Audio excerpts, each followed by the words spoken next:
السلام علیکم ناظرین، میرے چینل منتخب احادیث میں آپ کا استقبال ہے۔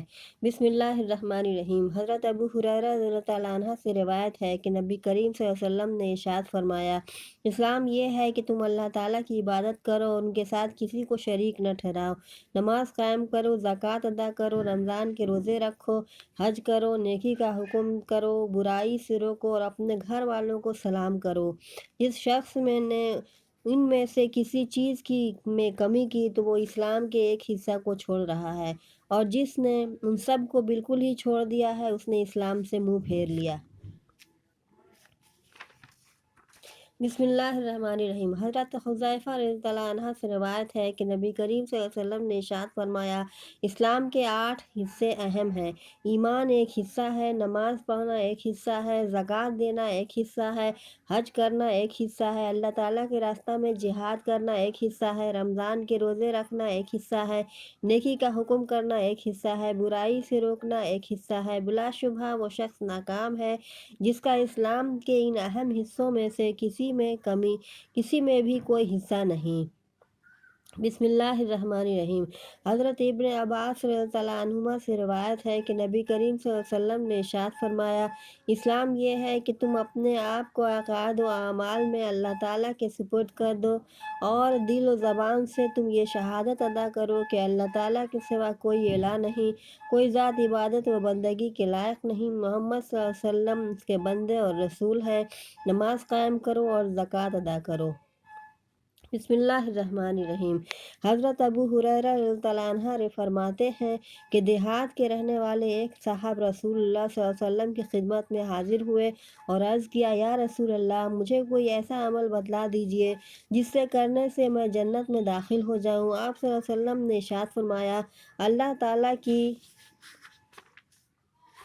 عبادت کیا کرو، کسی کو ان کا شریک نہ ٹھہراؤ، فرض نماز پڑھا کرو، فرض زکوٰۃ ادا کیا کرو اور رمضان کے روزے رکھا کرو۔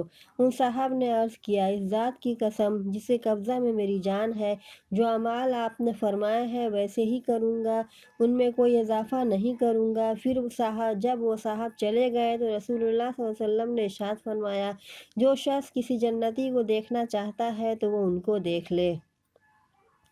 بسم اللہ الرحمن الرحیم۔ حضرت طلحہ بن عبید اللہ رضی اللہ عنہ فرماتے ہیں کہ اہل نجد میں سے ایک صاحب رسول اللہ صلی اللہ علیہ وسلم کی خدمت میں حاضر ہوئے، ان کے سر کے بال بکھرے ہوئے تھے، ہم ان کی آواز کی گنگناہٹ تو سن رہے تھے لیکن فاصلہ پر ہونے کی وجہ سے ان کی بات ہمیں سمجھ میں نہیں آ رہی تھی، یہاں تک کہ وہ رسول اللہ صلی اللہ علیہ وسلم کے قریب پہنچ گئے تو ہمیں سمجھ میں آیا کہ وہ آپ اسے اسلام کے اعمال کے بارے میں دریافت کر رہے ہیں۔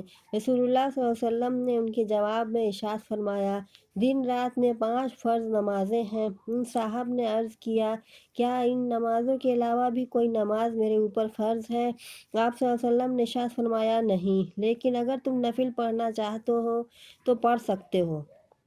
پھر رسول اللہ صلی اللہ علیہ وسلم نے ارشاد فرمایا، رمضان کے روزے فرض ہیں۔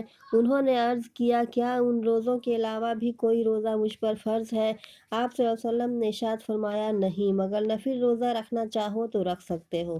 اس کے بعد رسول اللہ صلی اللہ علیہ وسلم نے زکوٰۃ کا ذکر فرمایا، اس پر بھی انہوں نے عرض کیا، کیا زکوٰۃ کے علاوہ بھی کوئی صدقہ مجھ پر فرض ہے؟ آپ صلی اللہ علیہ وسلم نے ارشاد فرمایا، نہیں، مگر نفلی صدقہ دینا چاہتے ہو تو دے سکتے ہو۔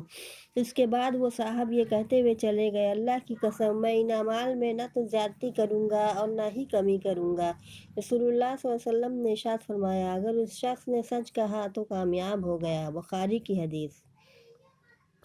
بسم اللہ الرحمن الرحیم۔ حضرت عبادہ بن صامت رضی اللہ عنہ روایت کرتے ہیں کہ رسول اللہ صلی اللہ علیہ وسلم نے صحابہ کی ایک جماعت سے جو آپ کے گرد بیٹھی تھی مخاطب ہو کر فرمایا، مجھ سے اس پر بیعت کرو کہ اللہ تعالیٰ کے ساتھ کسی کو شریک نہیں کرو گے، چوری نہیں کرو گے، زنا نہیں کرو گے، فقر کے ڈر سے اپنی اولاد کو قتل نہیں کرو گے، جان بوجھ کے کسی پر بہتان نہیں لگاؤ گے اور شرعی احکامات میں نافرمانی نہیں کرو گے۔ جو کوئی تم میں سے اس عہد کو پورا کرے گا اس کا اجر اللہ تعالیٰ کے ذمہ ہے، اور جو شخص شرک کے علاوہ ان میں سے کسی گناہ میں مبتلا ہو جائے اور پھر دنیا میں اس کو اس گناہ کی سزا بھی مل جائے، جیسے حد وغیرہ جاری ہو جائے، تو وہ سزا اس کے گناہ کے لیے کفارہ ہو جائے گی۔ اور اگر اللہ تعالیٰ نے ان میں سے کسی گناہ کی پردہ پوشی فرمائی اور دنیا میں اسے سزا نہ ملی تو اس کا معاملہ اللہ تعالیٰ کی مرضی پر ہے، چاہے وہ اپنے فضل و کرم سے آخرت میں بھی درگزر فرمائے اور چاہے تو عذاب دے۔ حضرت عبادہ رضی اللہ عنہ فرماتے ہیں کہ ہم نے ان باتوں پر آپ صلی اللہ علیہ وسلم سے بیعت کی۔ بخاری کی حدیث۔